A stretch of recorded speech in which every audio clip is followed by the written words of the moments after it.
Confié en mi nuera como en una hija. Le di acceso a mi cuenta para que me ayudara, hasta que un día descubrí que mi dinero desaparecía poco a poco.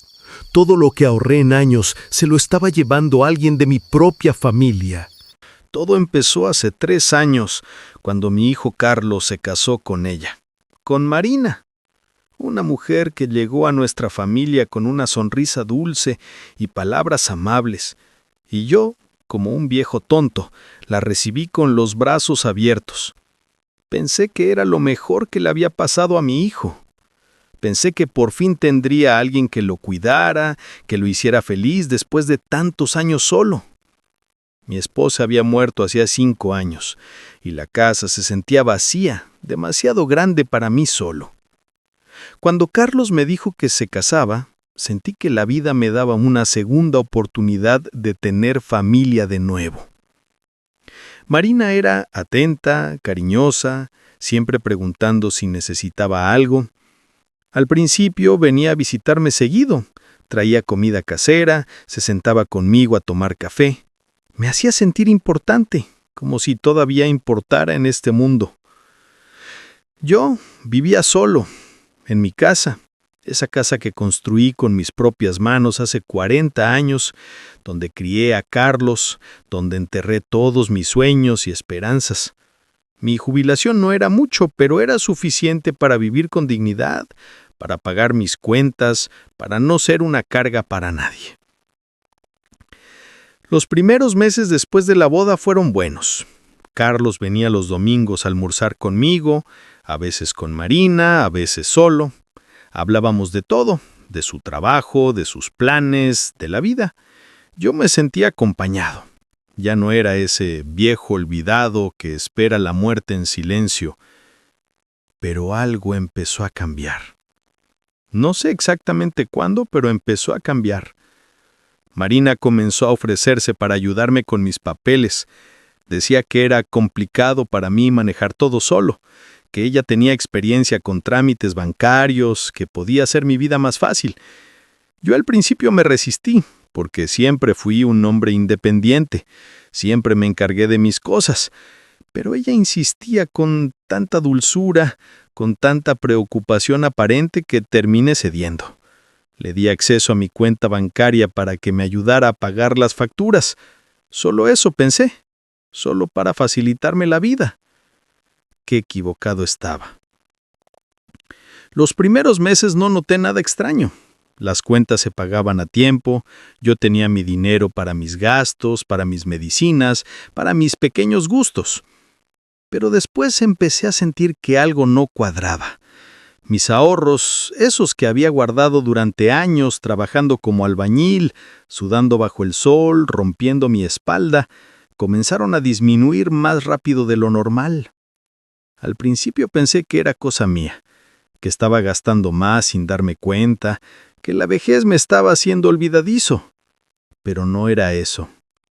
Empecé a revisar mis estados de cuenta con más atención.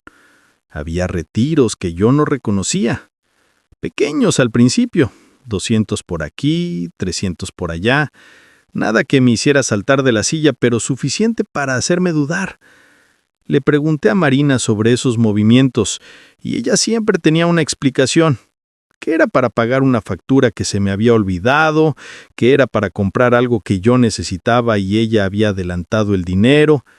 Yo le creía porque quería creerle, porque no podía imaginar que alguien, especialmente la esposa de mi hijo, pudiera hacerme algo así.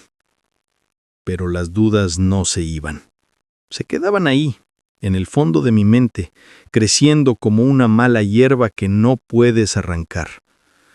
Empecé a sentirme ansioso cada vez que miraba mi cuenta, cada vez que pensaba en mi dinero, dormía mal, me despertaba en medio de la noche pensando en números, en cuentas, en todo lo que había trabajado para tener algo seguro en mi vejez.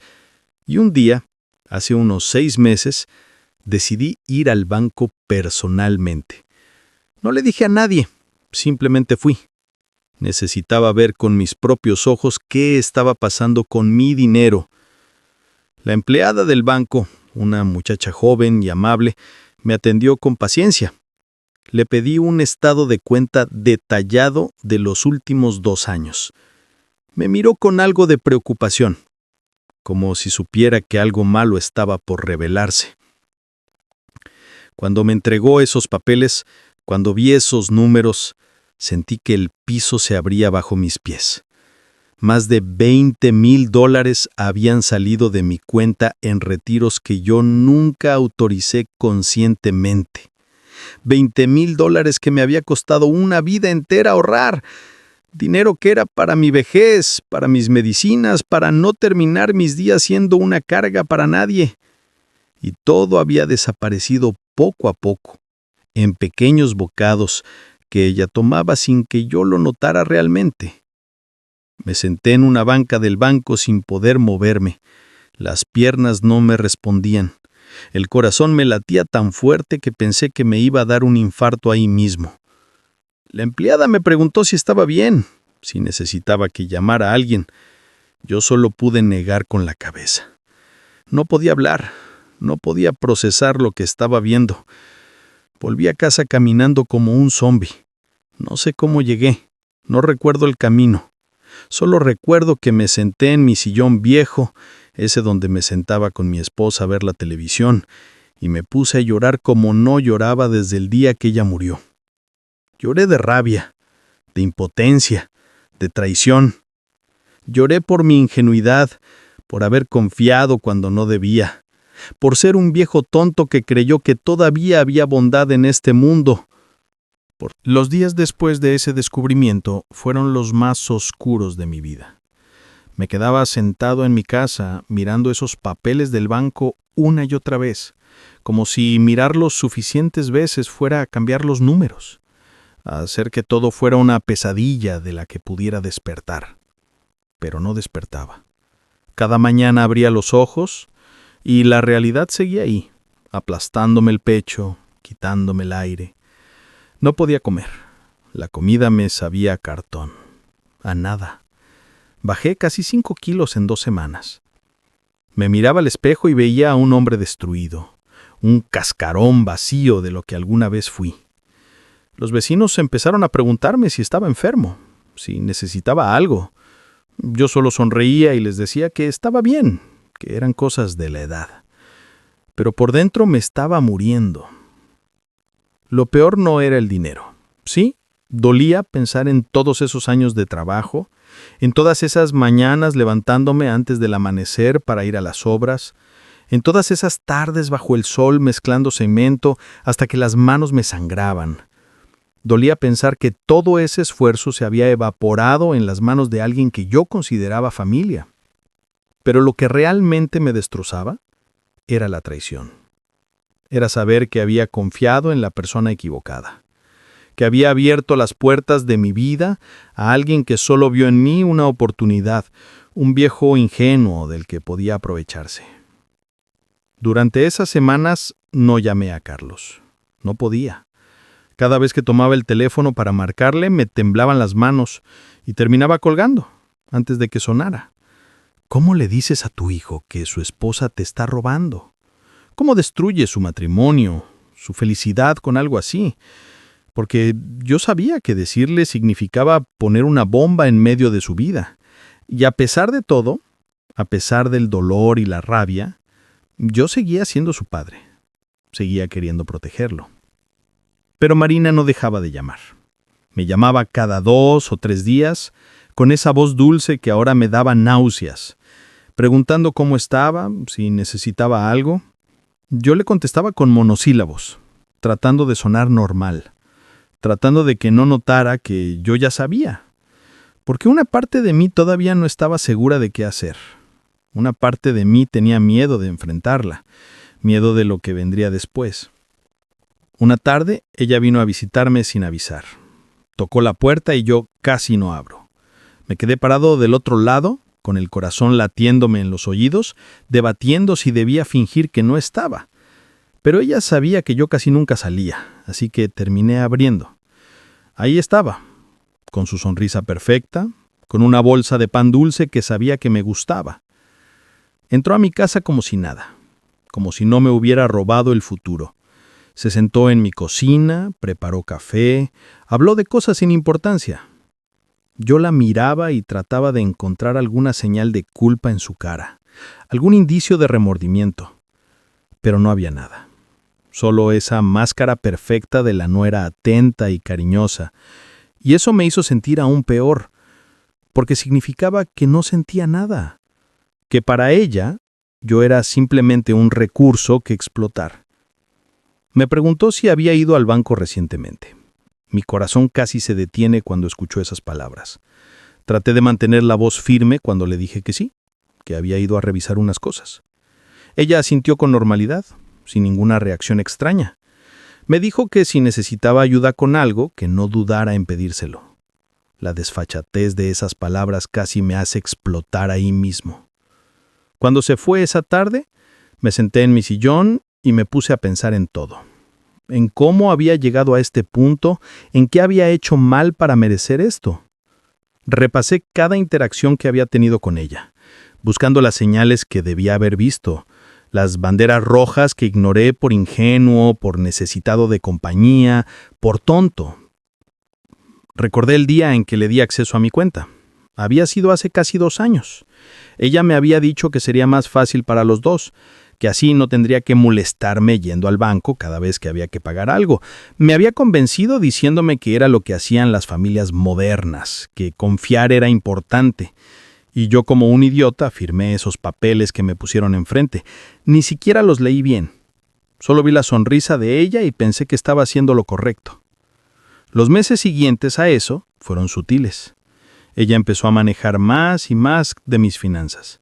Pagaba mis cuentas, sí, pero también hacía retiros que me decía que eran para cosas que yo necesitaba. Un arreglo en la casa que nunca vi terminado, medicinas que supuestamente eran muy caras y que ella compraba por mí, comida que traía y que según ella había pagado con mi dinero. Yo nunca cuestioné nada porque confiaba, porque uno no cuestiona a la familia. Pero ahora, mirando hacia atrás, veía todo con claridad. Cada visita había tenido un propósito. Cada conversación amable había sido una distracción mientras ella planeaba el siguiente retiro. Yo había sido tan ciego, tan desesperado por no estar solo, que le había entregado las llaves de mi vida en plato de plata. Una noche, cerca de las 3 de la madrugada, tuve una revelación que me heló la sangre.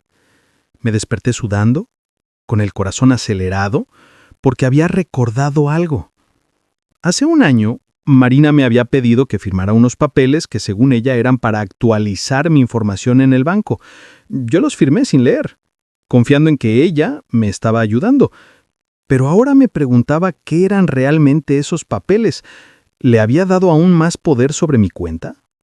¿Había firmado algo que me ponía en peligro? Me levanté de la cama y empecé a buscar entre mis documentos. Temía que encontrar una copia de lo que firmé ese día.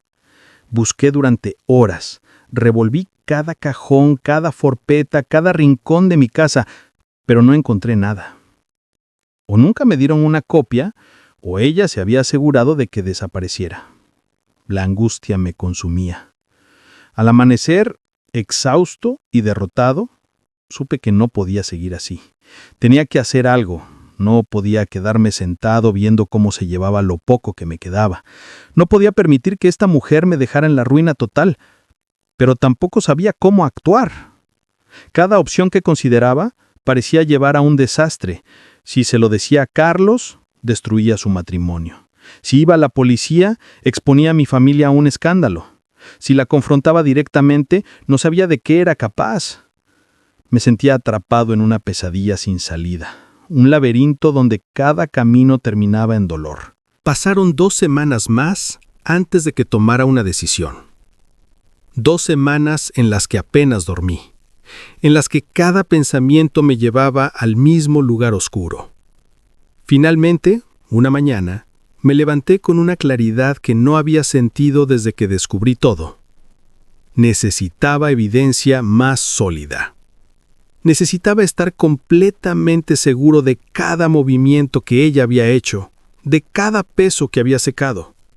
No podía acusarla basándome solo en los estados de cuenta que tenía. Necesitaba más. Volví al banco. Esta vez pedí hablar con el gerente. Un hombre de mediana edad, con lentes y una expresión seria, me recibió en su oficina. Le expliqué mi situación sin entrar en muchos detalles. Solo le dije que necesitaba un historial completo de todos los movimientos de mi cuenta desde que le había dado acceso a otra persona. Él me miró con comprensión, como si esta no fuera la primera vez que escuchaba una historia así.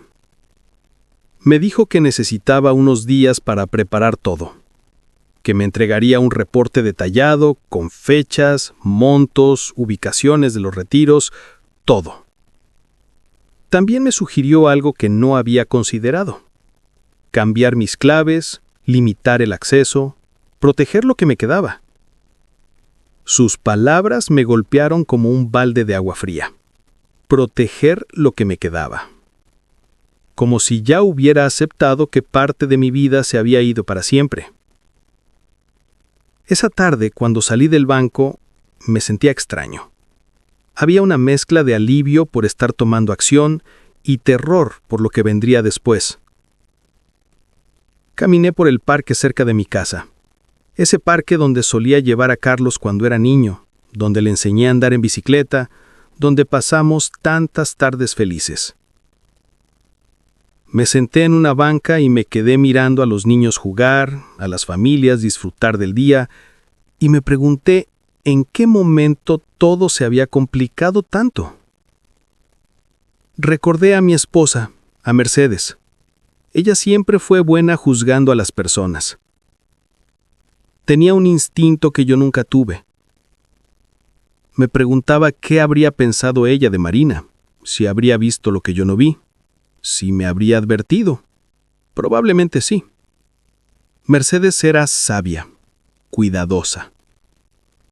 Yo era el soñador, el que siempre veía lo bueno en la gente. Y ahora estaba pagando el precio de esa ingenuidad.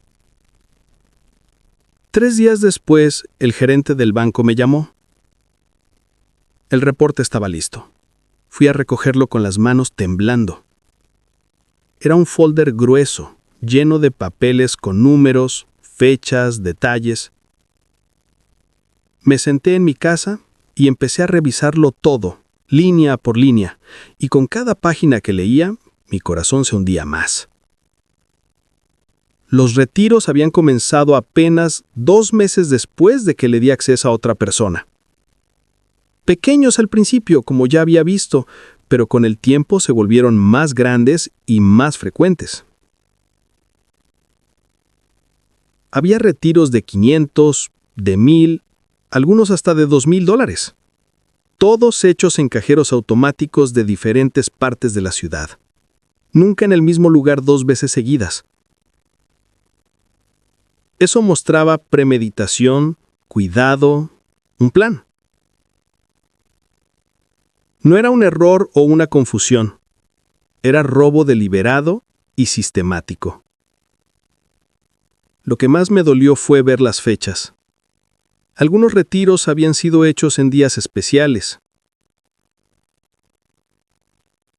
En mi cumpleaños del año pasado, el día que cumplí 73 años, ella había sacado $1,200. Ese mismo día vino a visitarme, con un pastel, me abrazó, me dijo que me quería como a un padre. Y mientras me decía esas palabras, ya había vaciado parte de mi cuenta esa misma mañana. Otro retiro grande fue el día del aniversario de la muerte de Mercedes. Yo estaba destruido ese día, llorando en casa, recordando a mi esposa. Marina vino a acompañarme. Se sentó conmigo, me tomó la mano y me consoló. Y horas antes había sacado $1,500. La crueldad de eso me partió en pedazos. No solo me estaba robando el dinero, me estaba robando mientras me manipulaba emocionalmente, mientras fingía preocuparse por mí. Encontré también algo que me heló la sangre. Había intentos de retiros que el banco había bloqueado por ser montos muy altos. Intentos de sacar $5,000, $8,000 de una sola vez. El banco los había detenido por protocolos de seguridad y me habían llamado para confirmar, pero yo nunca recibí esas llamadas. Entonces recordé que Marina había insistido en que cambiara mi número de teléfono registrado en el banco por uno nuevo, que según ella tenía mejor señal. Ahora entendía por qué. Había puesto su propio número para que las alertas le llegaran a ella, no a mí. La profundidad de la manipulación me dejó sin aire. No era solo una oportunista que aprovechó mi confianza, era una delincuente calculadora que había planeado cada paso, que había construido un sistema perfecto para robarme sin que yo me diera cuenta. Y lo peor era que casi le funciona. Si no hubiera ido al banco ese día, si hubiera seguido confiando ciegamente, probablemente habría terminado sin nada. Me pasé toda esa noche leyendo y releyendo el reporte. Hice cálculos, sumé totales, traté de entender exactamente cuánto había perdido. La cifra final me dejó mareado. $23,800. Casi $24,000 que me había costado 30 años de trabajo duro acumular, dinero que era para mi vejez, para emergencias médicas, para no terminar mis días mendigando o siendo una carga para mi hijo. Con ese dinero yo tenía planeado arreglar el techo de mi casa que tenía goteras. Había querido comprarme unos audífonos porque cada vez escuchaba peor. Había soñado con tomar un pequeño viaje, tal vez volver al pueblo donde nací, ver una última vez los lugares de mi infancia. Todos esos planes, todos esos sueños modestos de un viejo simple se habían evaporado en las manos de una mujer que no sentía nada por mí. La mañana siguiente tomé una decisión.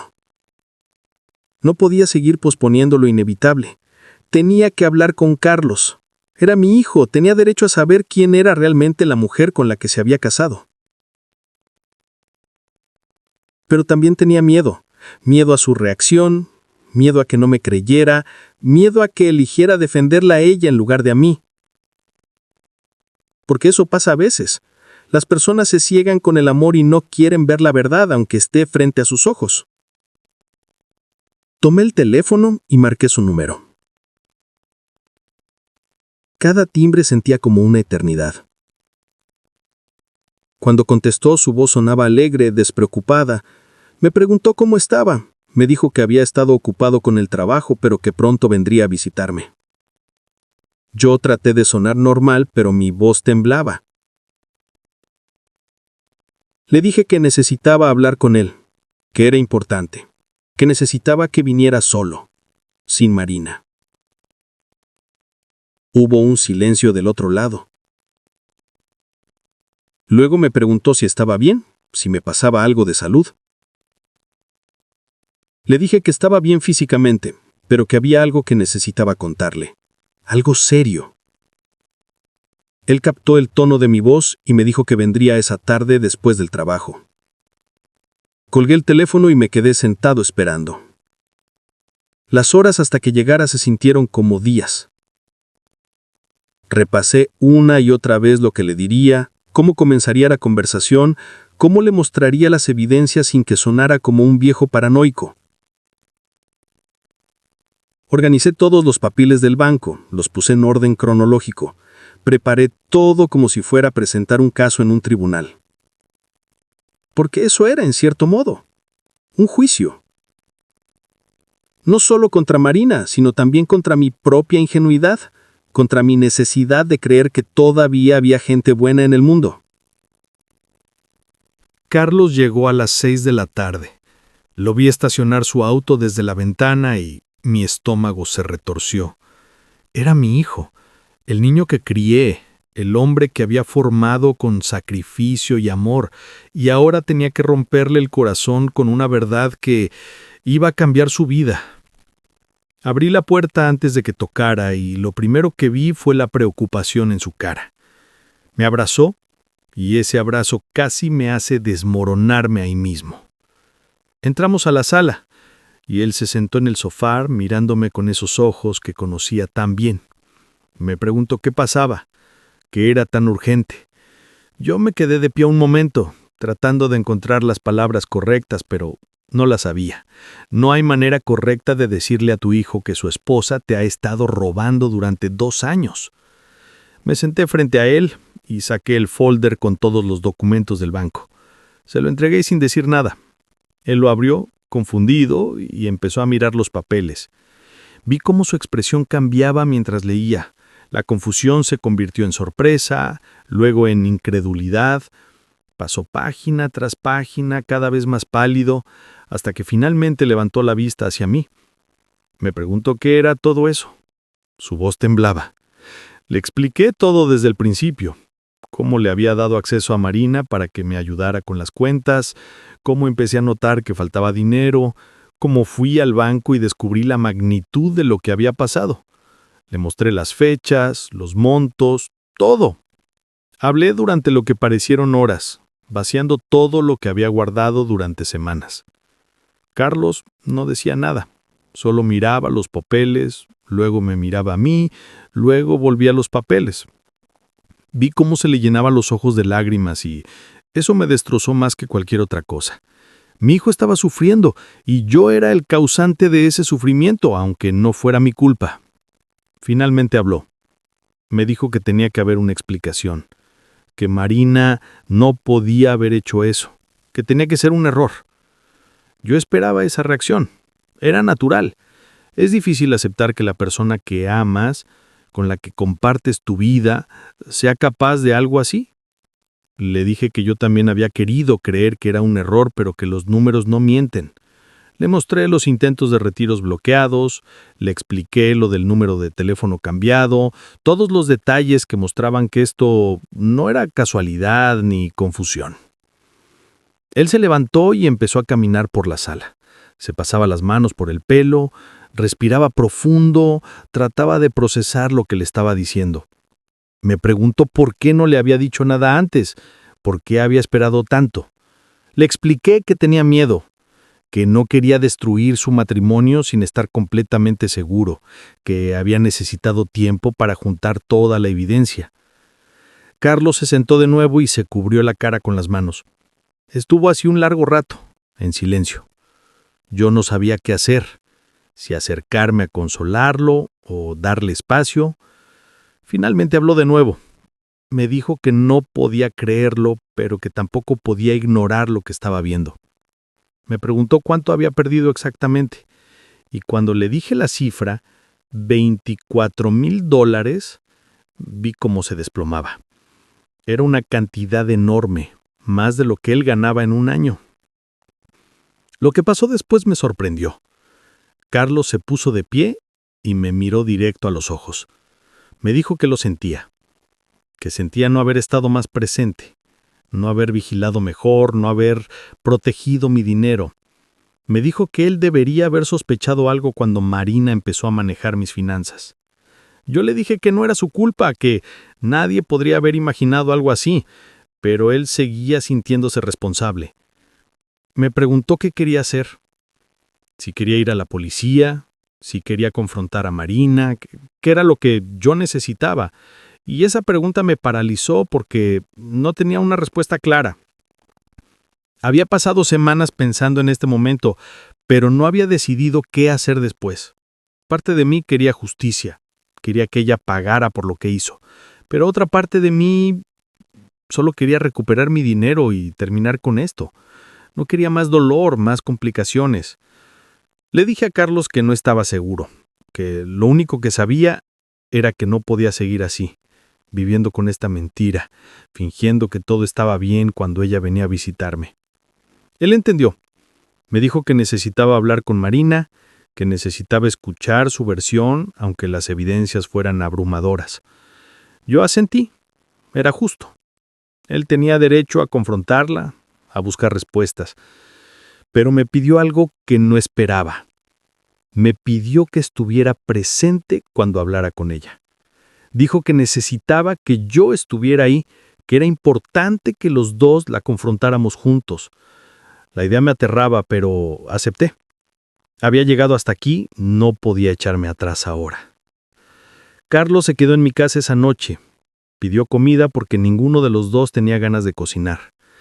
Comimos en silencio, cada quien perdido en sus pensamientos. Él seguía revisando los papeles de vez en cuando, como si esperara que los números cambiaran, que todo fuera una nesadilla. Yo lo miraba y veía al niño que había sido, el adolescente que me había dado dolores de cabeza, el hombre que se había convertido. Y me dolía verlo sufrir así. Esa noche hablamos de muchas cosas, de su relación con Marina, de cómo se habían conocido, de los meses previos al matrimonio. Me contó detalles que nunca me había compartido antes. Me dijo que Marina había tenido problemas de dinero cuando se conocieron, que él le había ayudado a pagar deudas.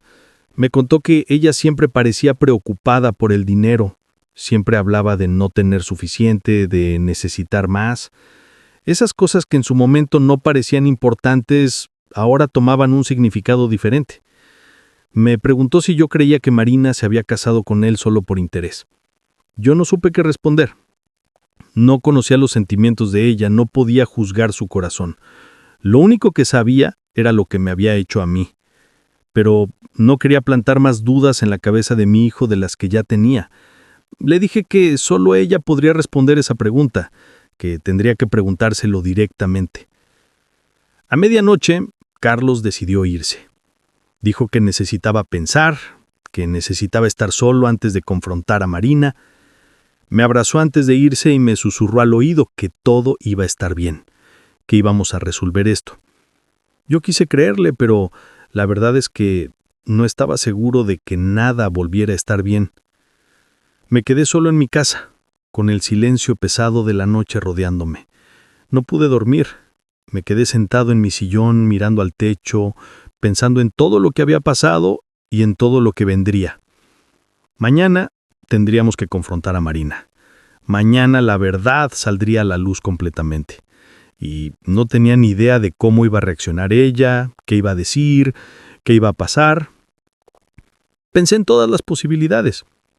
Tal vez lo negaría todo. Tal vez diría que era un malentendido. Tal vez se enojaría y me acusaría de ser un viejo paranoico. O tal vez, solo tal vez, confesaría y pediría perdón. No sabía cuál de esos escenarios era el que más temía. Lo que sí sabía es que después de mañana nada sería igual.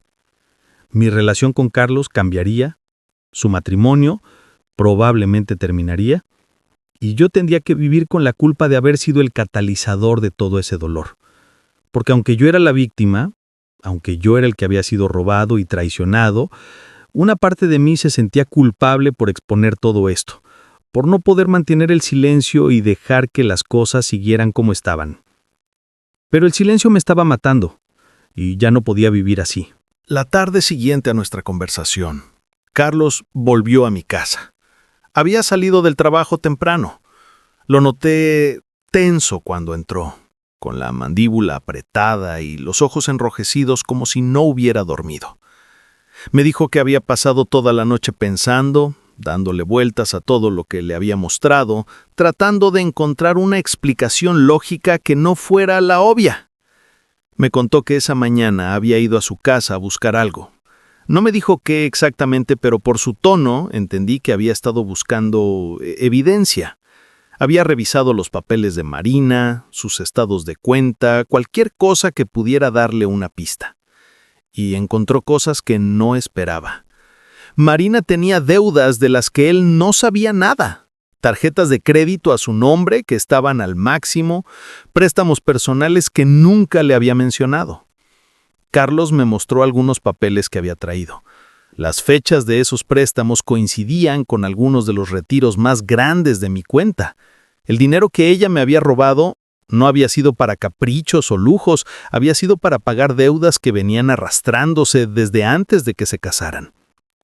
Me dijo que se sentía como un idiota, que todos los días había vivido con ella sin notar nada, que había compartido su vida con alguien que le estaba mintiendo constantemente, y lo peor era que, mientras ella lo engañaba a él, también estaba robándome a mí.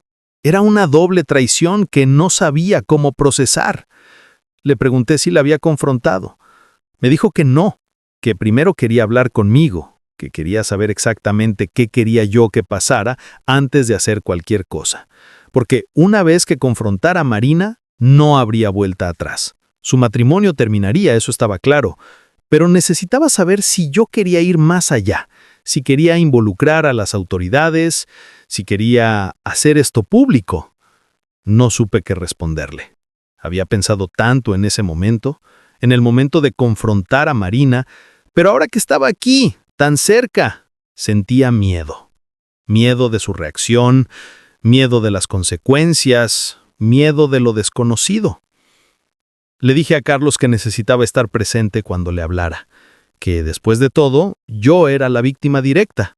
Yo era el que tenía que mirarla a los ojos y exigir respuestas. Carlos asintió. Me propuso que lo hiciéramos ese mismo fin de semana, que no tenía sentido posponer lo inevitable. Cada día que pasaba era un día más de mentiras, un día más de fingir que todo estaba bien cuando no lo estaba. Yo acepté, aunque cada célula de mi cuerpo quería huir de esa situación. Los días hasta ese fin de semana fueron agónicos. No podía concentrarme en nada. Apenas comía, pasaba las horas repasando en mi mente lo que le diría, cómo reaccionaría ella, qué excusas inventaría. Me imaginaba diferentes escenarios. En algunos ella confesaba inmediatamente, llorando, pidiendo perdón. En otros lo negaba todo, me acusaba de estar senil, de inventar cosas. En los peores, me atacaba, me culpaba, me hacía sentir que yo era el problema. Carlos me llamaba todos los días para ver cómo estaba. Me decía que no estuviera solo en esto, que él estaba conmigo. Pero por las noches, en la oscuridad de mi habitación, yo estaba completamente solo con mis pensamientos y mis miedos. El viernes por la noche, Carlos vino a quedarse conmigo. Habíamos decidido que el sábado por la mañana iríamos juntos a su casa y confrontaríamos a Marina. Él le había dicho que necesitábamos hablar los tres, que era importante. Ella había aceptado sin sospechar nada, o al menos eso parecía. Esa noche Carlos y yo nos quedamos despiertos hasta tarde. Hablamos de todo menos del tema que nos consumía. Hablamos de su infancia, de los momentos felices que habíamos compartido como familia. Hablamos de Mercedes y de cómo ella manejaría esta situación, probablemente con más gracia de la que yo tenía, con más claridad. Mercedes siempre supo ver a través de las personas. En algún momento de la noche le pregunté a Carlos si todavía amaba a Marina. Se quedó callado mucho tiempo antes de responder. Me dijo que no sabía, que amaba a la persona que pensaba que ella era, pero que ahora se daba cuenta de que tal vez nunca conoció realmente a esa persona, que todo podría haber sido una actuación desde el principio. Sus palabras me partieron el corazón, porque reconocí mi propio dolor en ellas. Yo también había querido a una Marina que tal vez nunca existió. La mañana del sábado llegó demasiado pronto. Me desperté temprano con un nudo en el estómago. Carlos ya estaba despierto, preparando café en mi cocina. Desayunamos en silencio, cada quien perdido en sus propios pensamientos. A las 9 de la mañana salimos hacia su casa. El trayecto en el auto fue interminable. Carlos conducía con las manos apretadas en el volante, la mandíbula tensa. Yo miraba por la ventana sin realmente ver nada, con el folder de documentos del banco en mi regazo, sintiendo su peso como si fuera de plomo. Cuando llegamos a la casa, Marina nos estaba esperando. Abrió la puerta con una sonrisa que se desvaneció en cuanto vio nuestras expresiones. Nos miró a los dos, confundida, y preguntó qué pasaba. Carlos no respondió. Simplemente entró a la casa y yo lo seguí. Ella cerró la puerta detrás de nosotros y el sonido de esa puerta cerrándose se sintió como el sonido de una trampa cerrándose. Nos sentamos en la sala, Carlos y yo en el sofá, Marina en el sillón frente a nosotros. El silencio era tan denso que se podía cortar con un cuchillo. Marina nos miraba de uno al otro cada vez más nerviosa. Podía ver cómo sus manos temblaban ligeramente, cómo tragaba saliva con dificultad. Carlos habló primero, con voz firme, pero cargada de emoción. Le dijo que había algo que tenía que explicarle, y que yo había descubierto algo y que necesitábamos respuestas.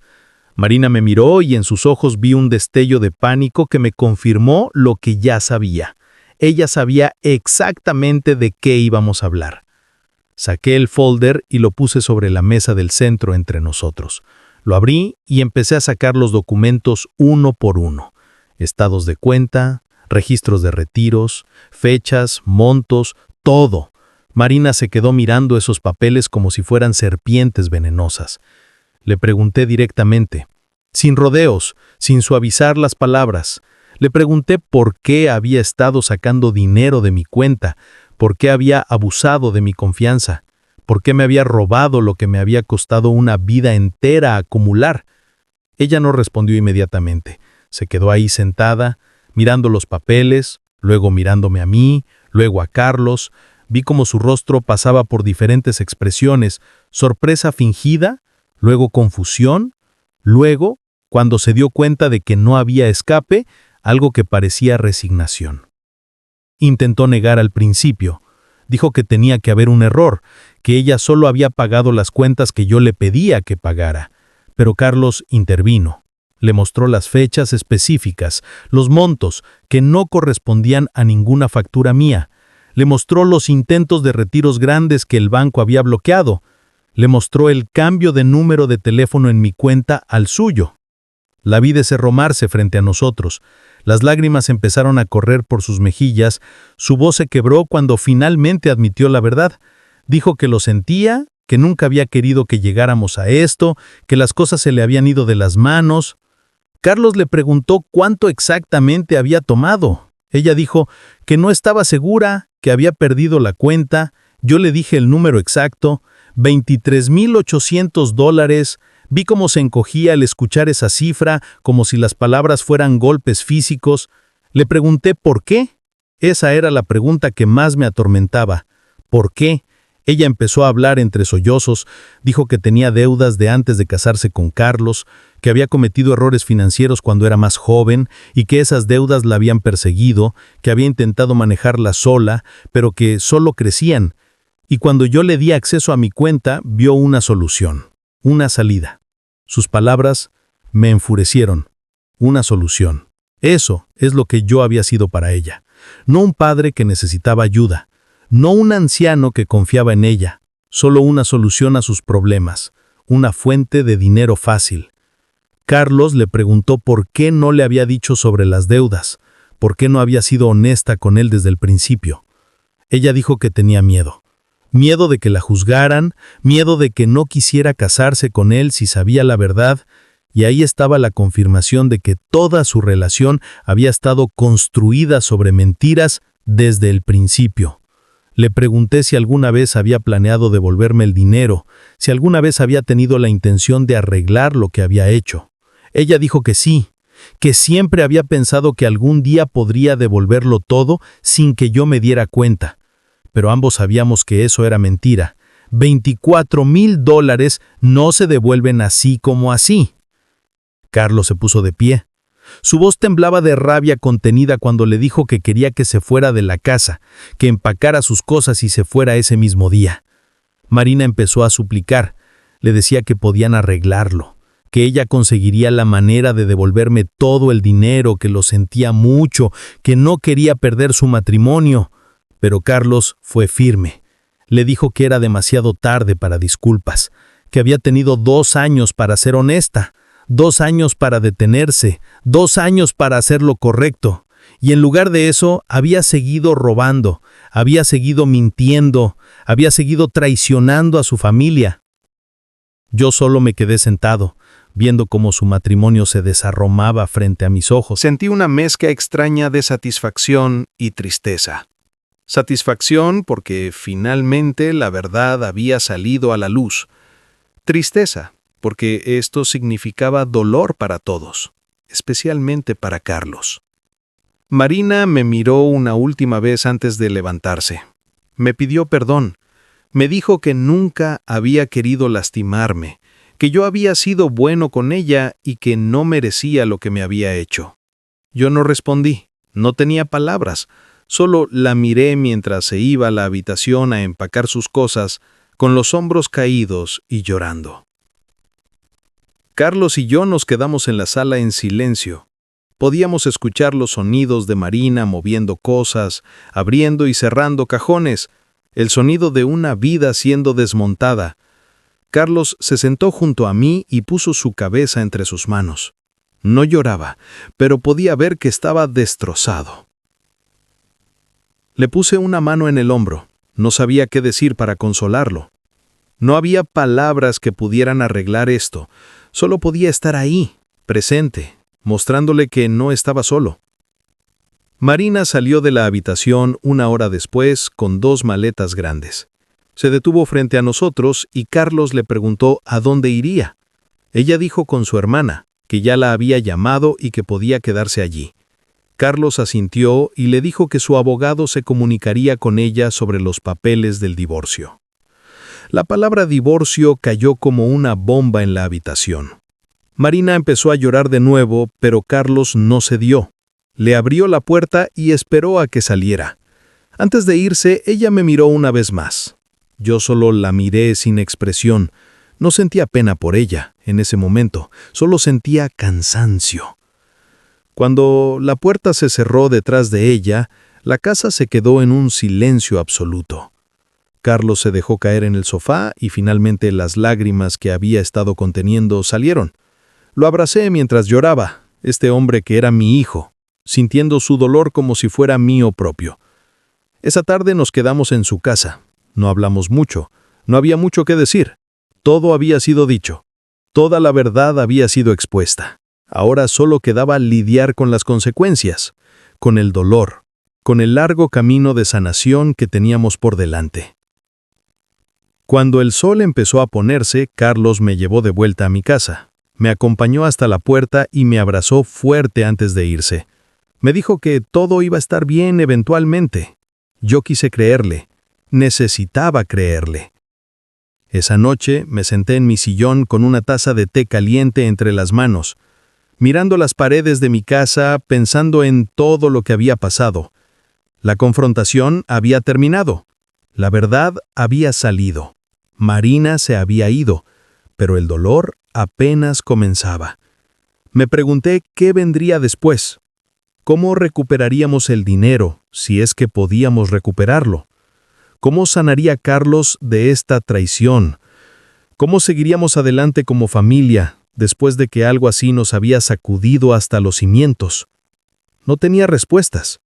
Solo tenía preguntas y un cansancio profundo que me llegaba hasta los huesos. Pero también tenía algo más. Tenía la verdad. Y aunque la verdad dolía, era mejor que seguir viviendo en la mentira. Esa noche, por primera vez en meses, dormí sin despertar cada hora. Era un sueño inquieto, lleno de sueños extraños, pero era sueño.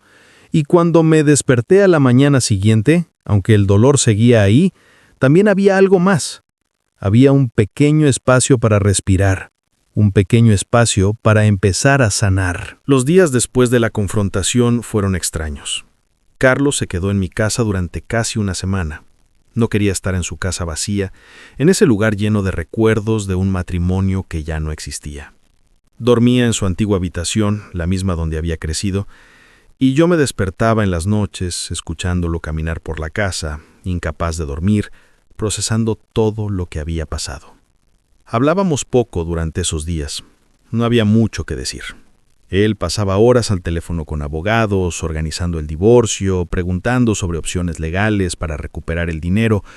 Yo lo escuchaba desde mi sillón, escuchaba fragmentos de conversaciones que me hacían sentir peor.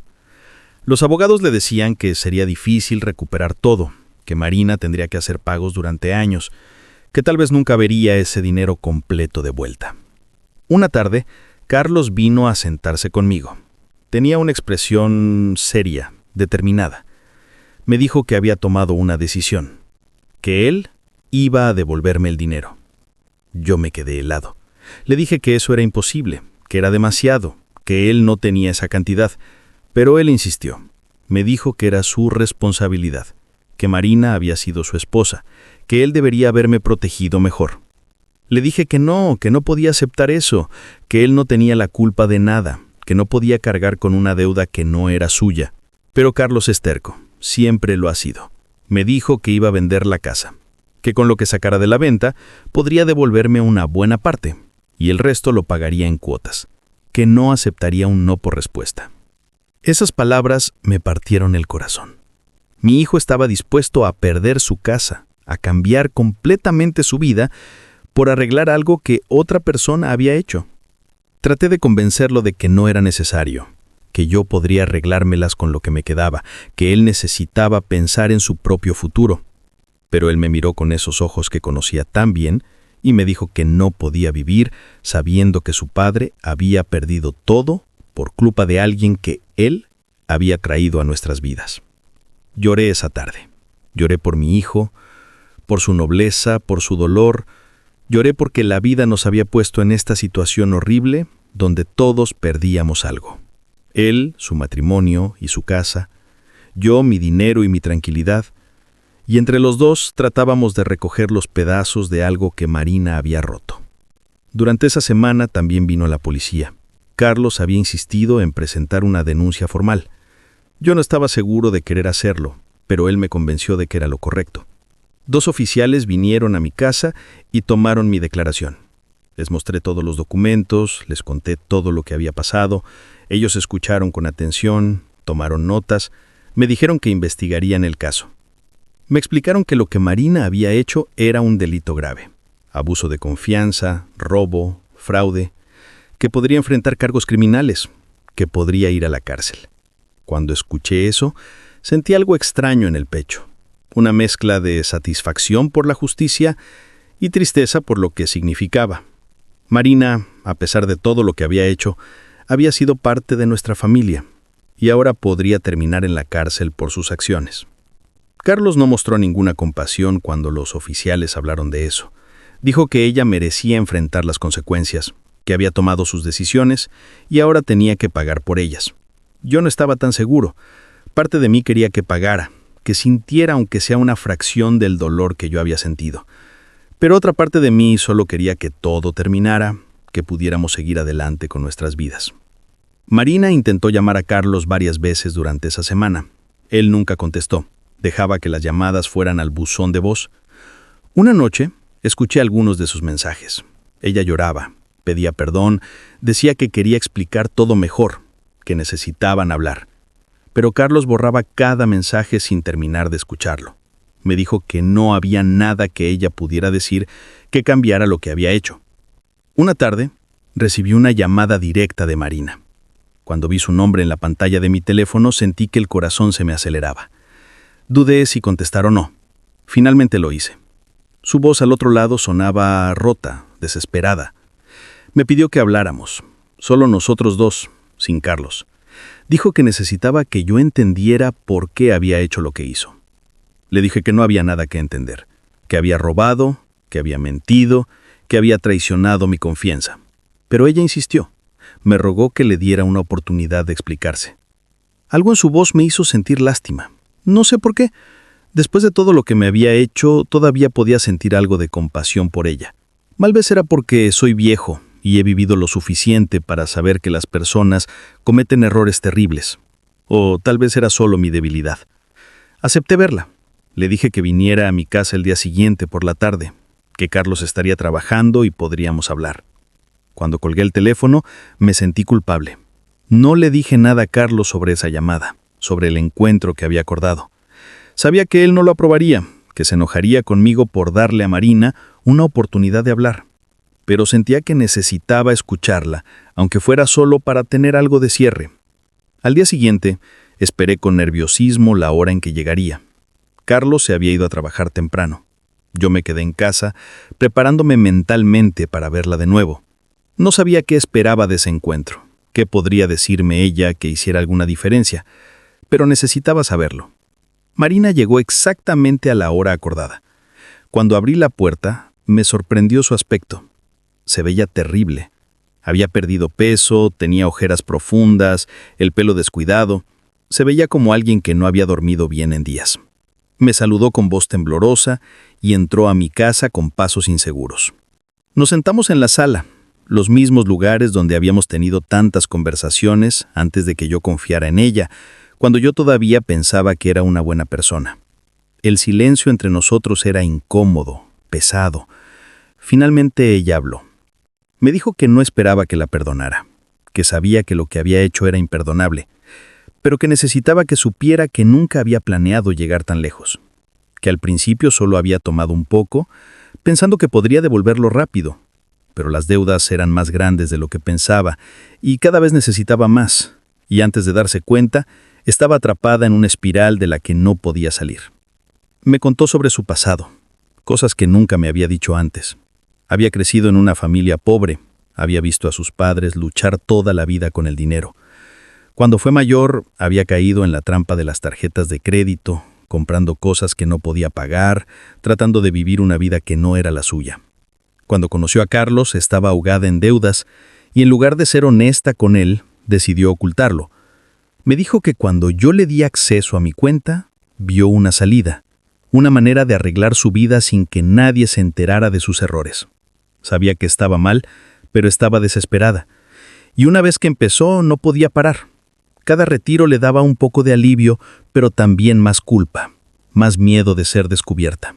Escuché todo lo que tenía que decir. Parte de mí sentía lástima por ella, por cómo había llegado a ese punto. Pero otra parte de mí estaba furiosa porque nada de lo que decía justificaba lo que había hecho. Había tenido opciones. Podría haber sido honesta con Carlos, podría haber buscado ayuda de otra manera. Pero en lugar de eso eligió robarle a un viejo que confiaba en ella. Le pregunté si alguna vez sintió remordimiento mientras lo hacía, si alguna vez pensó en el daño que me estaba causando. Ella asintió y dijo que sí, que cada vez que venía a visitarme y me veía feliz y confiado, se sentía horrible, pero que estaba tan metida en sus problemas que no veía otra salida, que se había convencido a sí misma de que algún día lo devolvería todo y yo nunca me enteraría. Le dije que eso era imposible, que $24,000 no se devuelven fácilmente, que ella sabía desde el principio que probablemente nunca podría regresarlos. Ella no pudo negarlo, solo bajó la cabeza y lloró. Me preguntó qué iba a pasar ahora, si yo iba a seguir adelante con los cargos criminales. Le dije la verdad, que no lo sabía, que parte de mí quería que pagara por lo que hizo, pero que otra parte solo quería recuperar mi dinero y olvidar que todo esto pasó. Ella me dijo que haría lo que fuera para devolverme el dinero, que conseguiría 2 trabajos si fuera necesario, que dedicaría su vida a pagarme. Pero ambos sabíamos que eso tomaría años, tal vez décadas. Antes de irse me preguntó una última cosa. Me preguntó si alguna vez podría perdonarla. No le respondí inmediatamente. Me quedé pensando en esa pregunta, en qué significaba el perdón en una situación así. Finalmente le dije que no lo sabía, que el perdón era algo que se ganaba con tiempo y acciones, no solo con palabras, que tal vez algún día, si ella realmente se dedicaba a enmendar lo que había hecho, podría considerarlo, pero que ese día estaba muy lejos. Marina se fue de mi casa esa tarde y yo me quedé sentado en mi sillón más confundido que antes. Había querido respuestas, claridad, pero lo único que obtuve fueron más preguntas. ¿Era correcto seguir adelante con los cargos criminales? ¿Debía aceptar que Carlos vendiera su casa para devolverme el dinero? ¿Podría algún día mirar atrás a todo esto sin sentir esta tristeza profunda? No tenía respuestas. Solo tenía el peso de las decisiones que tendría que tomar en los próximos días. Cuando Carlos llegó esa noche del trabajo, le conté sobre la visita de Marina. Su reacción fue exactamente la que esperaba. Se enojó. Me preguntó por qué había aceptado verla, por qué le había dado la oportunidad de manipularme de nuevo. Traté de explicarle que necesitaba escucharla, que necesitaba entender, pero él no quería escuchar mis razones. Me dijo que Marina era experta en hacer que la gente sintiera lástima por ella, que eso era parte de su manipulación, que yo estaba cayendo otra vez en su juego. Sus palabras me dolieron, porque tal vez tenía razón. Tal vez yo era tan ingenuo que incluso después de todo, seguía siendo vulnerable a sus lágrimas y sus disculpas. Discutimos esa noche. Fue la primera vez en años que Carlos y yo teníamos una discusión real. Él me decía que tenía que ser más fuerte, que no podía dejar que ella me convenciera de retirar los cargos.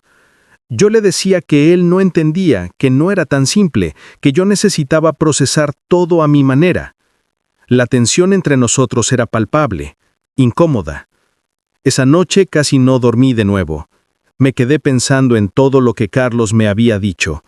Me tenía miedo de estar cometiendo otro error, de estar dejando que mis emociones nublaran mi juicio. Pero también sentía que tenía derecho a manejar esto como yo quisiera. Era mi dinero, mi vida, mi decisión.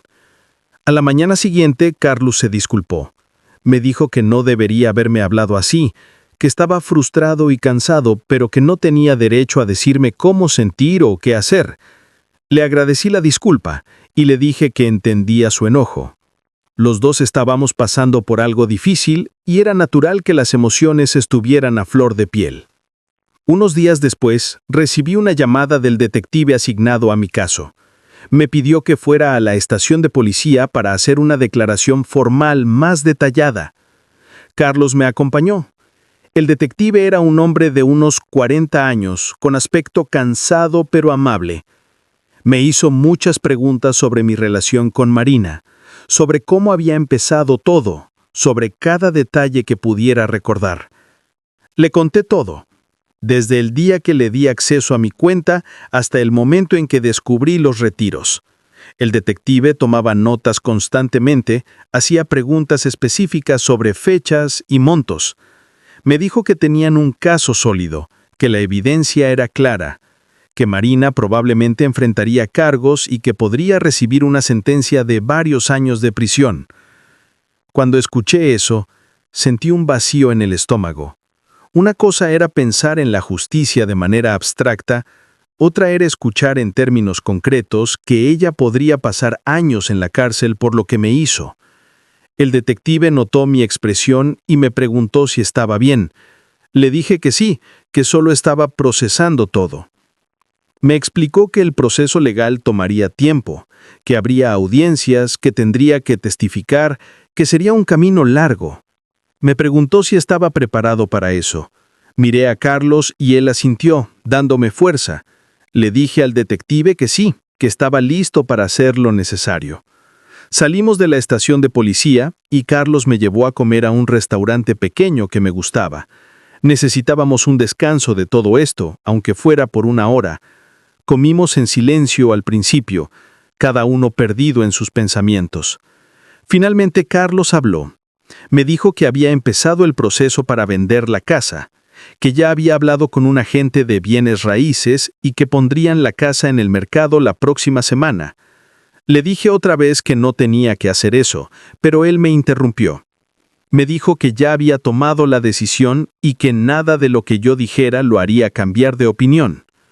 Me contó que había encontrado un apartamento pequeño que podía rentar, que sería suficiente para él, que no necesitaba una casa grande ahora que estaba solo. Sus palabras me partieron el corazón. Mi hijo estaba reorganizando toda su vida por mi culpa, aunque él insistiera en que no era mi culpa. Le pregunté dónde estaba viviendo Marina ahora. Me dijo que con su hermana, como había dicho, que su hermana la llamó furiosa cuando se enteró de lo que había pasado, que toda la familia de Marina estaba avergonzada y enojada con ella. Era extraño pensar que no éramos los únicos sufriendo las consecuencias de sus acciones. Su propia familia también estaba pagando un precio. Las semanas siguientes fueron una mezcla de trámites legales y ajustes a una nueva realidad. Carlos seguía quedándose conmigo algunas noches, aunque había empezado a empacar sus cosas de la casa para la venta. Yo iba a terapia, algo que Carlos había insistido que hiciera. Al principio me resistí, pensando que era algo innecesario, que yo podía manejar esto solo. Pero Carlos fue firme y finalmente acepté. La terapeuta era una mujer mayor, con cabello gris y ojos amables. Me dejaba hablar sin interrumpir, sin juzgar. Le conté todo lo que había pasado, todo lo que sentía. La vergüenza de haber sido engañado, la culpa de haber puesto a mi hijo en esta situación, el miedo de no tener suficiente dinero para mi vejez, la tristeza de haber perdido la confianza en las personas. Ella me escuchaba y me hacía preguntas que me hacían pensar. Me ayudaba a ver que no todo era mi culpa, que había sido víctima de alguien que había aprovechado mi bondad. Me enseñaba técnicas para manejar la ansiedad que sentía cada vez que pensaba en dinero o en el futuro.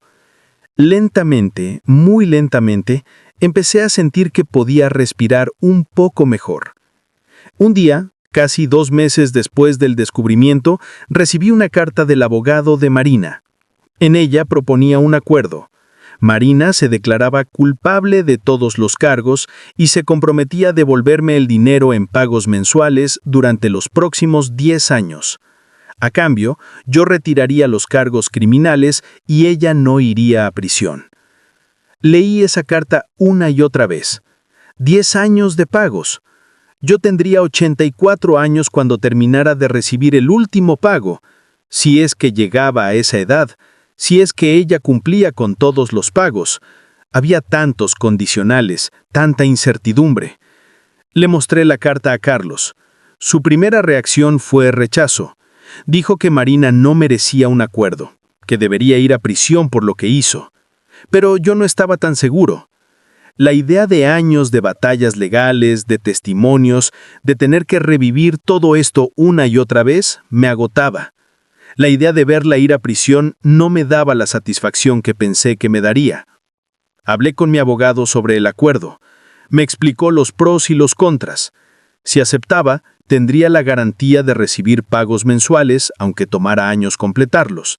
Si no aceptaba y seguía con el caso criminal, Marina podría ir a prisión, pero yo probablemente nunca vería el dinero. Los presos no pueden trabajar y pagar restituciones de manera efectiva. Era una decisión imposible. Justicia o dinero. Castigo o restitución. No podía tener ambas cosas. Pasé días pensando en eso, sopesando cada opción, tratando de decidir qué era lo correcto. Una noche le pregunté a Carlos qué haría él en mi lugar. Se quedó callado un largo rato antes de responder. Finalmente me dijo que, aunque le doliera admitirlo, probablemente aceptaría el acuerdo. Que yo necesitaba ese dinero más que necesitaba ver a Marina en prisión. Que la venganza no me devolvería mis ahorros ni me daría tranquilidad. Sus palabras me sorprendieron. Había esperado que insistiera en el castigo, en la justicia. Pero Carlos había madurado en estos meses. Había aprendido que a veces en la vida no obtienes todo lo que quieres, que a veces tienes que elegir lo práctico sobre lo ideal. Esa noche tomé mi decisión.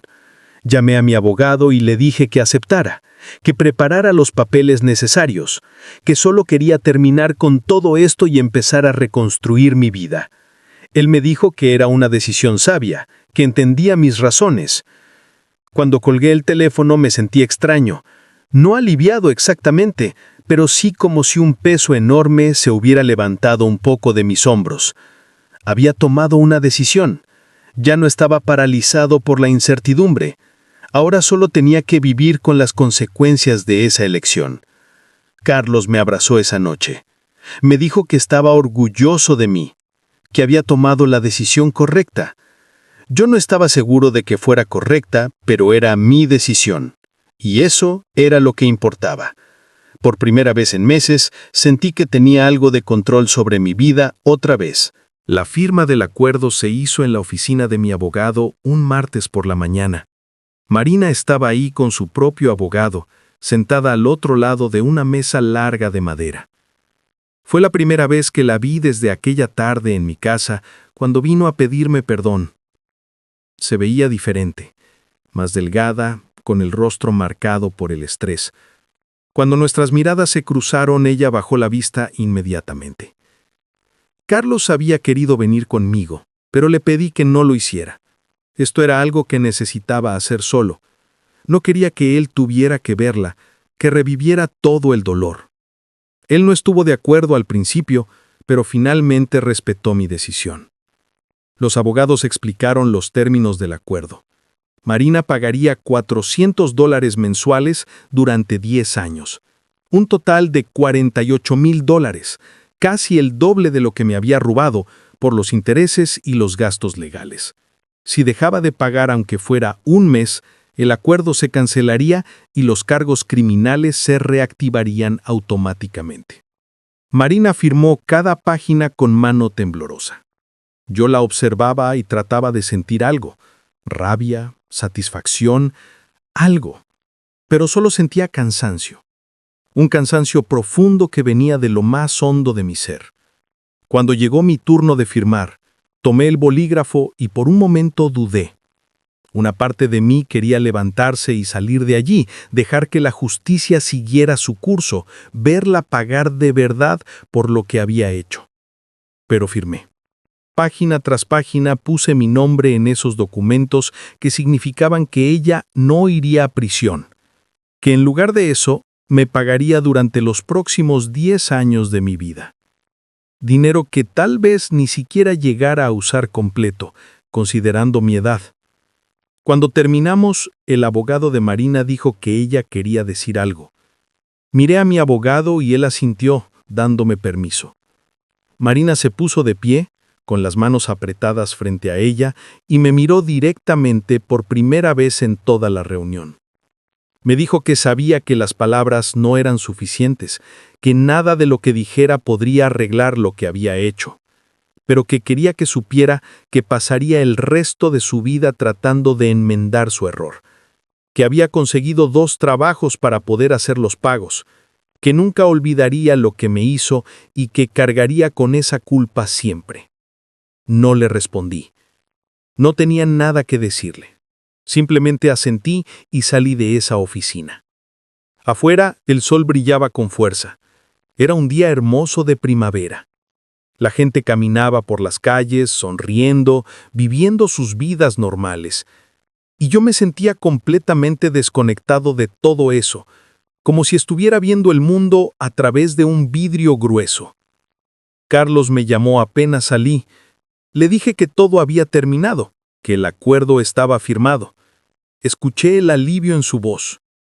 Me dijo que vendría a verme esa noche, que cocinaría la cena, que celebraríamos este paso hacia adelante. Le dije que sí, aunque no sentía que hubiera nada que celebrar. El primer pago de Marina llegó exactamente un mes después. $400 depositados en mi cuenta. Cuando vi el movimiento en mi estado de cuenta, sentí una mezcla de emociones. Era dinero que necesitaba, sí, pero también era un recordatorio de todo lo que había perdido, de todo lo que había pasado. Carlos había logrado vender su casa más rápido de lo esperado. Una familia joven la compró, pagaron un buen precio. Carlos me trajo un cheque por $20,000. Me dijo que era mi dinero, que él había separado lo suficiente para cubrir lo que le debía a Marina del divorcio y para su nuevo apartamento, y que el resto era mío. Traté de rechazarlo. Le dije que ya teníamos el acuerdo con Marina, que ella me pagaría todo. Pero Carlos fue firme. Me dijo que esto era diferente, que esto era lo que él quería hacer como su hijo, que no podía vivir sabiendo que yo estaba esperando 10 años para recuperar mi dinero, mientras él tenía los medios para ayudarme ahora. Acepté el cheque con lágrimas en los ojos. No eran lágrimas de felicidad exactamente. Eran lágrimas de gratitud mezcladas con tristeza de que mi hijo tuviera que hacer esto, de que las cosas hubieran llegado a este punto, pero también eran lágrimas de alivio, porque ese dinero significaba seguridad, significaba que podría arreglar mi techo, comprar mis medicinas sin preocupación, vivir mis últimos años con un poco de dignidad. Con el tiempo las cosas empezaron a normalizarse. Carlos se mudó a su apartamento nuevo. Era pequeño pero acogedor. Me invitaba a cenar cada semana y yo iba, disfrutando de esos momentos con mi hijo. Él también parecía estar sanando. Todavía estaba triste por el final de su matrimonio, pero ya no tenía esa mirada rota que había tenido en los primeros meses.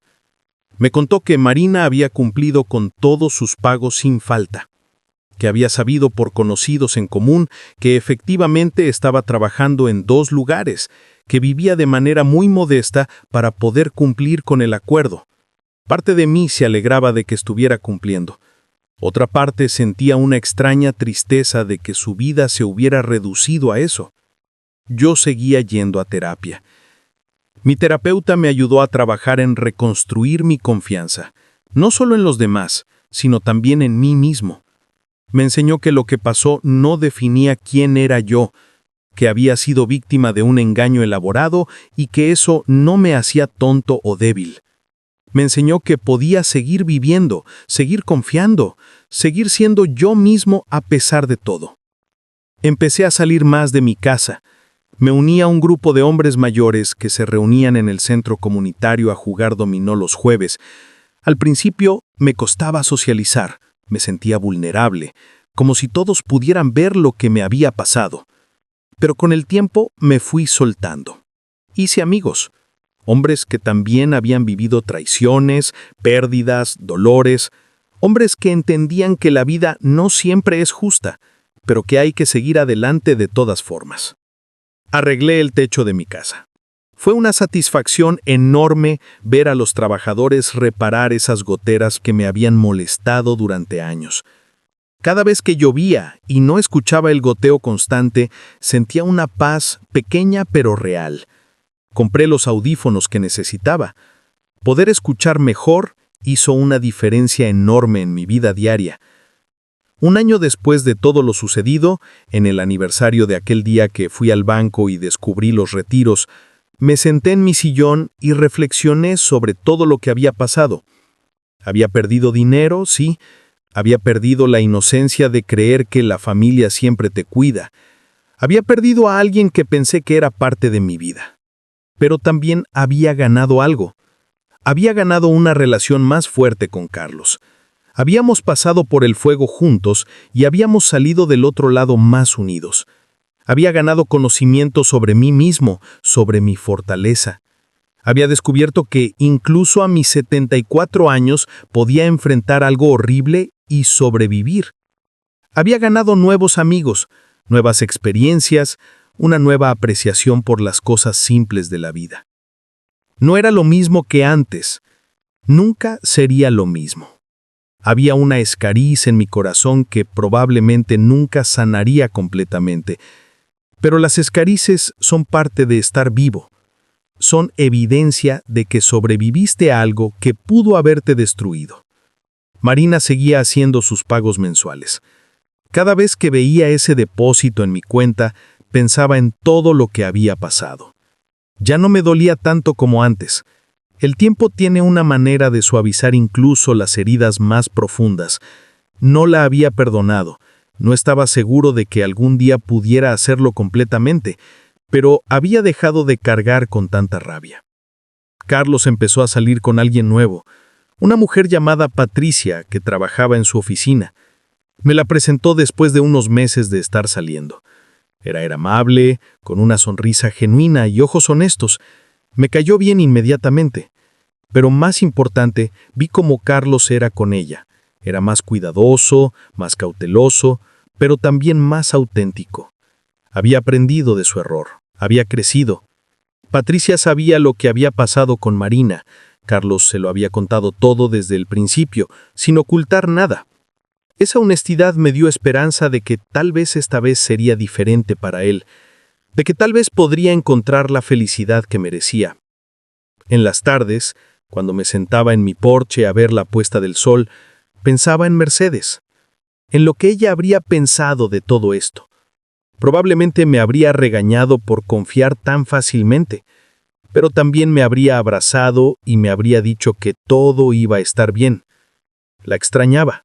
Extrañaba su sabiduría, su presencia, su amor incondicional. Pero seguía adelante, porque eso es lo que hacemos los que todavía estamos aquí. Seguimos adelante, día tras día, llevando nuestras escarices como medallas que muestran que sobrevivimos, que a pesar de todo, a pesar del dolor y la traición y la pérdida, seguimos de pie. Pasaron 2 años desde que firmamos aquel acuerdo. 2 años en los que mi vida encontró una nueva normalidad. Marina nunca falló con un solo pago. Cada mes, como un reloj, los $400 aparecían en mi cuenta. Yo había aprendido a no pensar tanto en ese dinero, a simplemente dejarlo acumular en una cuenta separada que había abierto para eso. Carlos y Patricia se comprometieron. Me lo dijeron durante una cena en mi casa, los dos radiantes de felicidad. Marina me abrazó y me llamó papá, y algo en mi pecho se apretó de emoción. Era extraño pensar que, después de todo lo que había pasado, después de tanta tristeza, la vida me estaba dando otra oportunidad de tener una familia completa otra vez. Me pidieron que fuera el padrino de la boda. Lloré cuando me lo dijeron. A mis 76 años pensé que ya no me quedaban muchas lágrimas, pero resulta que siempre hay más cuando se trata de momentos importantes. Acepté con el corazón lleno de gratitud y orgullo. Los preparativos de la boda me dieron algo en que enfocarme. Patricia me incluía en las decisiones, me pedía opiniones sobre las flores, sobre el menú, sobre los detalles. Me hacía sentir importante, necesario. No era solo un viejo al que había que cuidar, era parte de algo nuevo que estaban haciendo. Un día, mientras revisaba mi correo, encontré una carta que no esperaba. Era de Marina. La reconocí inmediatamente por la letra en el sobre. Me quedé mirándola durante varios minutos sin saber si debía abrirla o simplemente tirarla a la basura. Finalmente la curiosidad ganó. La carta era larga, escrita a mano en varias páginas. Marina me contaba cómo había sido su vida en estos 2 años. Me decía que había estado yendo a terapia, que había trabajado mucho en entender por qué había hecho lo que hizo, que había tenido que enfrentar patrones de comportamiento que venían desde su infancia, miedos profundos sobre el dinero y la seguridad que la habían llevado a tomar las peores decisiones de su vida. Me contaba que sus 2 trabajos la mantenían ocupada casi todo el tiempo, que trabajaba en una cafetería por las mañanas y limpiando oficinas por las noches, que su vida era simple ahora, casi monástica, pero que había encontrado una cierta paz en esa simplicidad. Que pagar esa deuda conmigo no era solo una obligación legal, era su manera de hacer penitencia, de intentar ser mejor persona. Al final de la carta me preguntaba si algún día podría verme, no para pedir nada, solo para decirme en persona todo lo que me estaba escribiendo. Decía que entendería si mi respuesta era no, que respetaría mi decisión sin importar cuál fuera. Guardé la carta en un cajón y no le respondí inmediatamente. Necesitaba tiempo para pensar. Se lo mencioné a mi terapeuta en nuestra siguiente sesión. Ella me preguntó qué sentía al leer esa carta. Le dije que no estaba seguro, que parte de mí sentía que Marina estaba tratando de manipularme otra vez, pero que otra parte reconocía que tal vez era genuina, que tal vez realmente estaba cambiando. Mi terapeuta me dijo algo que me quedó grabado. Me dijo que el perdón no era algo que haces por la otra persona, es algo que haces por ti mismo. Que perdonar no significa olvidar o justificar lo que pasó, significa liberarte del peso de cargar con tanto resentimiento. Me preguntó si estaba listo para considerar esa posibilidad. Pensé en esa pregunta durante semanas. ¿Estaba listo para perdonar? ¿Podía perdonar? No estaba seguro, pero sabía que cargar con tanto enojo durante tanto tiempo me estaba cansando. Me estaba robando la alegría de las cosas buenas que estaban pasando en mi vida ahora. Le conté a Carlos sobre la carta. Su reacción fue inmediata y negativa. Me dijo que Marina no merecía mi tiempo, que había tenido su oportunidad y la había desperdiciado, que probablemente solo quería algo más de mí. Le dije que tal vez tenía razón, pero que necesitaba decidir por mí mismo qué hacer. Patricia, que estaba presente durante esa conversación, tuvo una perspectiva diferente. Dijo que todos merecemos segundas oportunidades, que todos cometemos errores.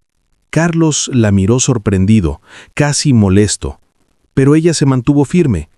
Dijo que no estaba defendiendo lo que Marina había hecho, pero que 2 años de cumplir con sus pagos y aparentemente trabajar en sí misma mostraban algo. Esa noche no pude dormir pensando en todo. En la carta, en las palabras de mi terapeuta, en las diferentes reacciones de Carlos y Patricia. A la mañana siguiente tomé una decisión. Llamé a Marina. Ella contestó al tercer timbre. Su voz sonaba nerviosa, insegura. Le dije que había recibido su carta, que había pensado mucho en ella y que estaba dispuesto a verla, pero en un lugar público, en una cafetería cerca de mi casa. Ella aceptó inmediatamente, con la voz quebrada por la emoción. Me agradeció una y otra vez. Le dije que no me agradeciera todavía, que solo íbamos a hablar. Nos encontramos una semana después. Llegué temprano a la cafetería y la esperé en una mesa cerca de la ventana. Cuando la vi entrar, casi no la reconocí. Había cambiado mucho. Estaba más delgada, con el pelo más corto, vestida de manera muy simple. Pero lo que más me impactó fue su mirada. Ya no tenía esa dureza que solía tener. Había algo más suave, más humilde en ella. Se sentó frente a mí y durante un momento ninguno de los dos habló. Finalmente ella rompió el silencio. Me agradeció por aceptar verla. Me dijo que nunca pensó que yo accedería. Yo solo asentí y le pedí que me dijera lo que tenía que decir. Marina empezó a hablar y no paró durante casi una hora. Me contó todo lo que había escrito en la carta y más. Me habló de su terapia, de las cosas que había descubierto sobre sí misma. Me contó sobre su infancia, sobre cómo había crecido viendo a su madre robar en tiendas porque no tenían dinero para comida, sobre cómo había normalizado el tomar lo que no era suyo cuando sentía que lo necesitaba. Me dijo que eso no justificaba lo que me hizo, que nada podría justificarlo, pero que entender de dónde venía su comportamiento la había ayudado a cambiar, que ahora cuando sentía la tentación de tomar atajos, de hacer algo deshonesto, podía reconocer ese patrón y elegir diferente. Me habló de sus trabajos, de cómo el trabajo duro y honesto le había enseñado el valor real del dinero, que cada pago que me hacía era un recordatorio de que el dinero se gana con esfuerzo, con dignidad, que nunca volvería a tomar algo que no le perteneciera. La escuché sin interrumpir. Observé su lenguaje corporal, busqué señales de mentira o manipulación, pero lo único que vi fue una mujer quebrada que estaba tratando de reconstruirse. No sé si fue suficiente para perdonarla, pero fue suficiente para empezar a soltar un poco la rabia que había cargado durante tanto tiempo. Cuando terminó de hablar, me preguntó si alguna vez podría perdonarla. Le dije la verdad, que no lo sabía, que el perdón no era algo que se podía forzar o apresurar, que tal vez con tiempo, si seguía mostrando con acciones que había cambiado, podría llegar ese día, pero que no podía prometerle nada. Ella asintió con lágrimas rodando por sus mejillas. Me dijo que entendía, que no esperaba nada más, que solo quería que supiera que estaba tratando de ser mejor, de enmendar aunque fuera una fracción del daño que había causado. Antes de irme le dije algo más. Le dije que apreciaba que estuviera cumpliendo con los pagos, que eso demostraba compromiso. Pero más allá del dinero, lo que realmente importaba era que no volviera a lastimar a nadie más, de la manera en que me lastimó a mí. Que si realmente quería redimirse, tenía que asegurarse que nadie más pasara por lo que yo pasé. Ella me prometió que nunca volvería a hacerle eso a nadie más, y por primera vez en mucho tiempo, le creí. Salí de esa cafetería sintiéndome diferente. No aliviado exactamente, pero sí más ligero, como si hubiera dejado algo pesado en esa mesa. No había perdonado completamente. No estaba seguro de que algún día lo hiciera. Pero había dado un paso. Había escuchado, había hablado, había sido honesto con mis sentimientos. Le conté a Carlos sobre el encuentro esa noche. Esperaba que se enojara, pero en lugar de eso solo me abrazó. Me dijo que admiraba mi capacidad de seguir siendo compasivo después de todo. Que él todavía no podía perdonarla, que tal vez nunca podría, pero que respetaba mi decisión de intentarlo. Patricia también me abrazó. Me dijo que lo que había hecho requería mucha valentía y fortaleza, que no muchas personas podían hacer lo que yo había hecho. Sus palabras me conmovieron profundamente. Los meses siguientes pasaron rápido. La boda de Carlos y Patricia se acercaban y yo estaba ocupado con los preparativos. Marina siguió haciendo sus pagos sin falta.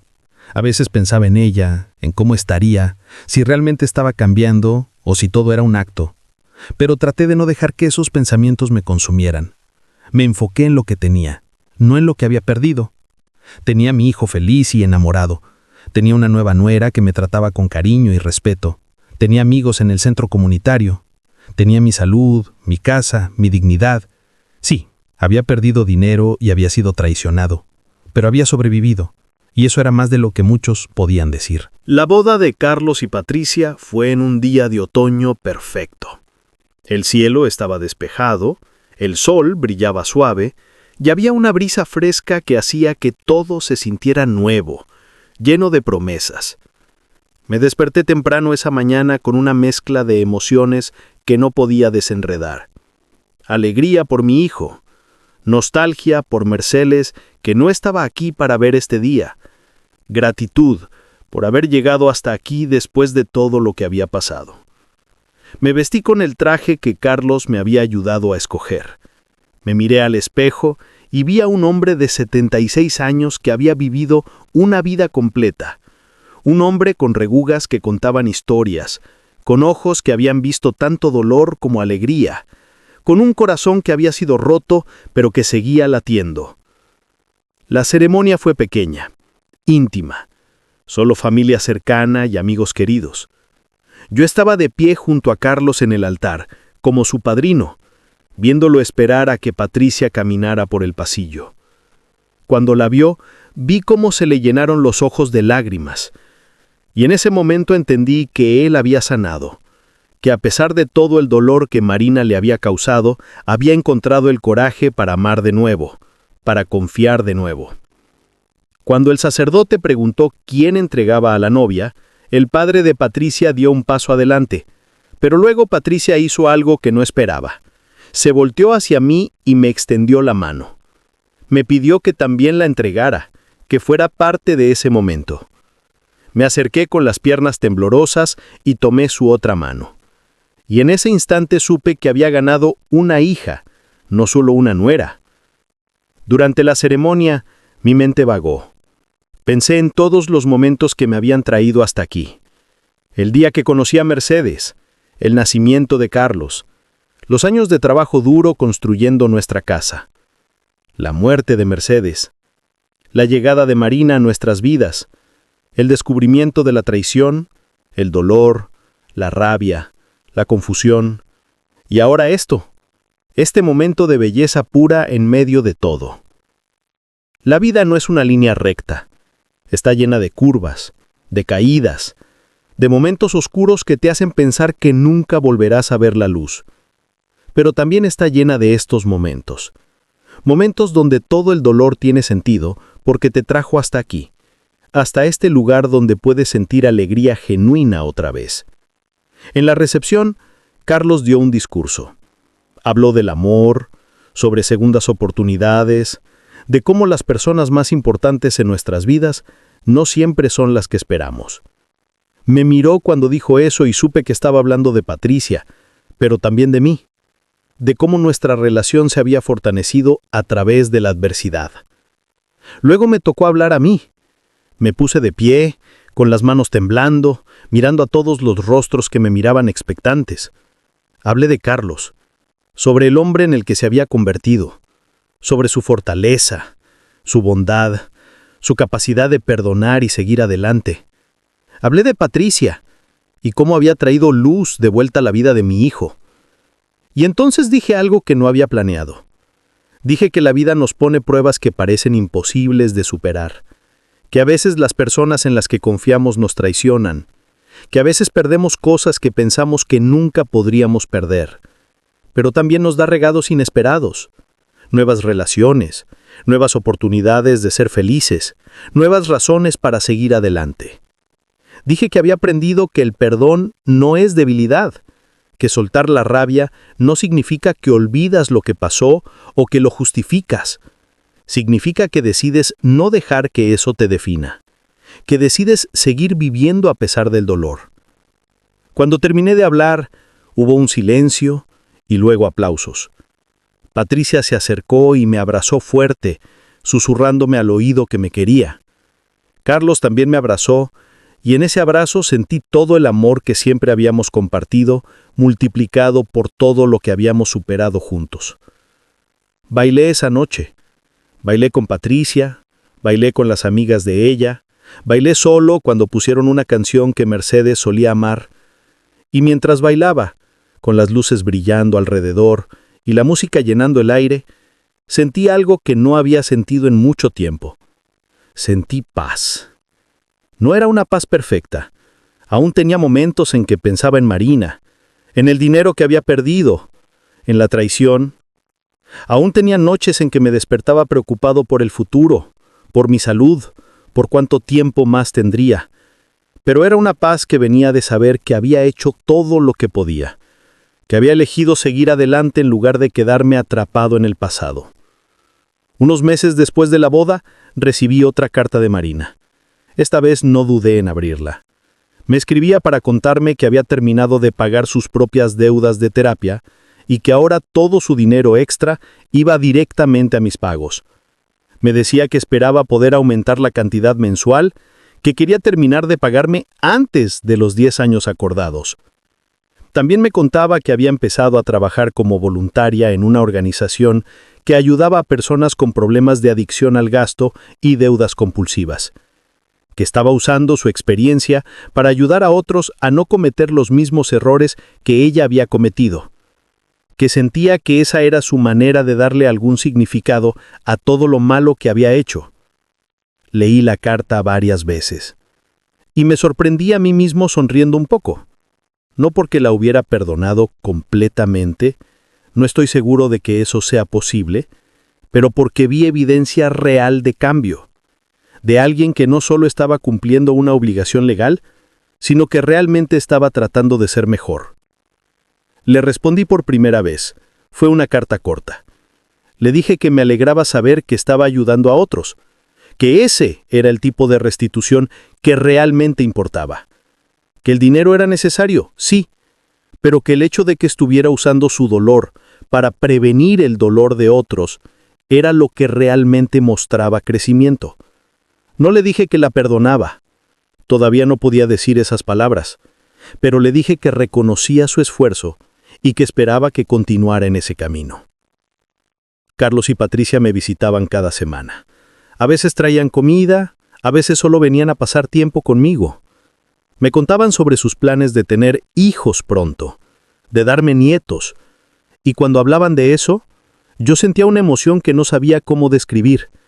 La posibilidad de tener nietos, de ver continuar mi familia, de saber que habría vida después de mí. Mi salud empezó a dar señales de la edad, nada grave, solo los achaques normales de ser viejo. Pero Carlos y Patricia estaban siempre atentos, me acompañaban a las citas médicas, se aseguraban de que tomara mis medicinas, me llamaban todos los días para verificar que estuviera bien. Una tarde, casi 3 años después de aquel día en el banco cuando descubrí los retiros, me senté en mi porche como solía hacer. El sol se estaba poniendo, pintando el cielo de naranjas y rosas, y en ese momento tuve una claridad absoluta sobre todo lo que había pasado. Sí, había sido traicionado. Sí, había perdido dinero que me había costado años ganar. Sí, había sufrido de maneras que nunca pensé que sufriría a esta edad, pero también había ganado cosas invaluables. Había ganado una relación más profunda con mi hijo. Había ganado una nueva hija en Patricia. Había aprendido sobre mi propia fortaleza, sobre mi capacidad de sobrevivir y sanar. Había aprendido que las personas son complicadas, que alguien puede hacerte un daño terrible y aún así ser capaz de cambiar, que el perdón no es un evento único, sino un proceso largo y doloroso, que puedes soltar la rabia sin olvidar lo que pasó. Había aprendido que la familia no siempre es la que nace contigo, a veces es la que eliges, la que construyes con tiempo y esfuerzo. Carlos y Patricia eran mi familia. Mis amigos del centro comunitario eran mi familia. Incluso mi terapeuta, que me había ayudado tanto, se sentía como familia. Pensé en Mercedes esa tarde, en cómo ella solía decirme que la vida siempre encuentra una manera de balancearse, que por cada cosa mala que pasa hay algo bueno esperando si tienes la paciencia de encontrarlo. En ese momento entendí lo que quería decir. Marina seguía haciendo sus pagos. Ya llevaba más de 36 meses, más de $12,000 devueltos. Todavía faltaba mucho, pero cada pago era una prueba de que las personas pueden cambiar, de que el arrepentimiento genuino existe. No sé cuántos años me quedan. A mis 76 años entiendo que cada día es un regalo, no una garantía. Pero los días que me quedan los voy a vivir en paz. Voy a disfrutar de mi hijo y mi nuera. Voy a esperar con ansias a esos nietos que vendrán. Voy a jugar dominó con mis amigos. Voy a arreglar las cosas de mi casa que necesitan arreglo. Voy a vivir con dignidad y propósito. Y cuando llegue mi último día, cuando sea el momento de reunirme con Mercedes, podré irme sabiendo que viví hasta el final, que no me rendí cuando hubiera sido fácil hacerlo, que elegí la esperanza sobre la desesperación, el perdón sobre el resentimiento, la vida sobre la mera existencia. Esta es mi historia. No es una historia con un final perfecto donde todo se resuelve limpiamente. Es una historia real, con cicatrices y lecciones difíciles. Es una historia sobre ser traicionado por alguien en quien confiaste y encontrar la manera de seguir adelante de todas formas. Es una historia sobre un viejo que atrapó a su nuera robándole su jubilación y que tuvo que decidir qué tipo de persona quería ser en respuesta a esa traición. Y elegí ser alguien que, a pesar del dolor, todavía cree en las segundas oportunidades, todavía cree en la bondad, todavía cree que vale la pena seguir adelante. Porque al final, eso es lo único que realmente tenemos. La elección de cómo respondemos a lo que la vida nos lanza. Y yo elegí responder con fortaleza, con dignidad, y con el corazón abierto a la posibilidad de que mañana pueda ser mejor que hoy. Esa es mi historia, y estoy en paz con ella.